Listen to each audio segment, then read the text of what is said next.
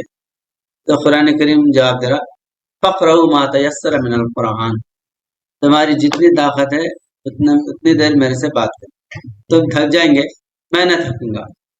آپ کے بات کرنے کے آداب کیا ہیں، کس طرح آپ سے بات کریں؟ پستی ہونا چاہیے یا بلند آواز سے آپ سے بات کرنا چاہیے؟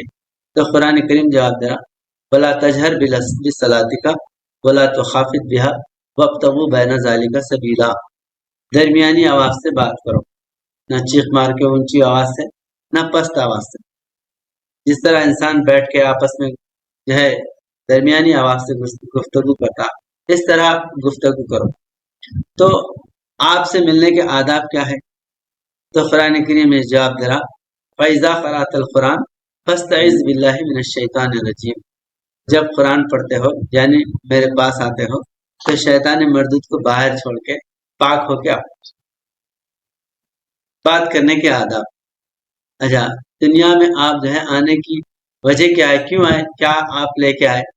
تو قرآن کریم جواب دے رہا یہدی باللہ من اتبع رضوانہ سبل السلامتی یخرجہم من الظلمات الی النور، میرے دنیا میں آنے کی غرض و غایت مقصد یہ ہے ظلمت میں پڑے ہوئے لوگوں کو نور کی طرف لے کے آنا، یہ میرا مقصد ہے۔ تو اس طرح جو ہے قرآن کریم انسان کے مقام پہ ہے، جیسا انسان ہر سوال کا جواب دیتا، ہر بات کا جو ہے نا جواب دینے کی صلاحیت انسان میں جانور میں نہیں ہے، ایسا قرآن کریم میں ہر سوال کا جواب قرآن کریم کے اندر۔ اس طرح دنیا کی کسی بھی کتاب سے آپ پوچھیں گے آپ کا نام کیا ہے، تو نہ انجیل اپنا نام بتا سکتی، نہ تورات اپنا نام بتا سکتی، نہ گیتا اپنا نام بتا سکتی، نہ وید اپنا نام بتا سکتی۔ دنیا کی کوئی مذہبی کتاب اپنے اندر جو ہے اپنا نام نہیں رکھتی سوائے قرآن کریم کے۔ پھر وہ کس زبان میں آئے وہ بھی جو ہے نا اس کی وضاحت نہیں ہے، کس لیے آئے یہ بھی جو ہے نا وضاحت نہیں، جس طرح انسان کون لے کے آیا، ایسے کئی جو ہے سوالات جو قرآن کریم سے کریں گے تو قرآن ہر سوال کا جواب دینے والا ہے۔ اس پر بہت بڑے جو ہے مفسرین قرآن کریم کے حقائق کو جو ہے بیان کرنے والے بیان کر چکے ہیں، اور ہر دور کے اندر ہر دور میں قرآن کریم الگ الگ نئے نئے انکشافات اپنے اندر سے کرتا، تو جس طرح انسان ہر دور میں الگ الگ ترقی کرتا، پہلے زمانے میں لکڑی میں ترقی کرتے تھے، ایک زمانہ لوہے میں ترقی کرتے تھے، ایک زمانہ پتھر میں بڑے بڑے پہاڑیں کاٹ کے گھرا بناتے تھے، آج ہر قسم کی ترقی، مطلب انسان کا ذہن ایسا بنایا اللہ، ہر دور میں نئی نئی ترقی اس کے اندر جو ہے نا پروڈکٹ ہوتے رہتی، پیدا ہوتے رہتی اس کے اندر۔ تو قرآن کریم کا معاملہ بھی ایسا ہی ہے، ہر دور کے لحاظ سے قرآن کریم اپنے اندر سے نئی تشریح جو ہے نا پیدا کرتا، الفاظ وہی رہتے لیکن ہر دور کے اندر قرآن اپنا علاج جو ہے قوموں کا رکھتا، حکومت کیسی کی جائے، انصاف کیسا کیا جائے، لوگوں کے غم کا مداوع کیسا ہو، دنیا کا، آخرت کا، حکومت کا، عدل کا، انصاف کا، تجارت کا، ہر چیز کا جو ہے علاج قرآن کریم کے اندر موجود ہے۔ تو اس لیے جو ہے جس طرح انسان اس کی کوئی حد نہیں ہے، اس کے ترقی کی جو ہے نا کوئی سیما یعنی کوئی جو ہے نا حدود نہیں ہے، اس طرح قرآن کریم کی بھی جو ہے لامحدود جو ہے نا اس کے اندر کی علم و عرفان اور اس کی حقیقت اور صداقت جو ہے لامحدود ہے۔ تو اس لیے انسان کے مقام پر یا انسان کی طرح ہر دور میں الگ الگ جو ہے نا تشریحات بیان اپنے اندر سے وجود سے پیش کرنے والا تو قرآن کریم ہے۔ تو انسان بھی اللہ تعالیٰ کی کامل کتاب ہے۔ ان تینوں میں مطابقت، کیونکہ تینوں کا مصنف ایک ہے۔ جبریل کا نزول، کامل کتاب کے نزول کے وقت کامل انسان کی صورت میں ظاہر ہونا، انسان کے اپنے کامل کمالات کے ظاہر کرنے کے زمانے کو ثابت کرتا ہے۔ حضور نبی اکرم صلی اللہ علیہ وسلم پہ جو قرآن نازل ہوا یا کلام آیا تو وہ انسان کی صورت میں نہیں، جبریل علیہ السلام انسان کی صورت میں آئے۔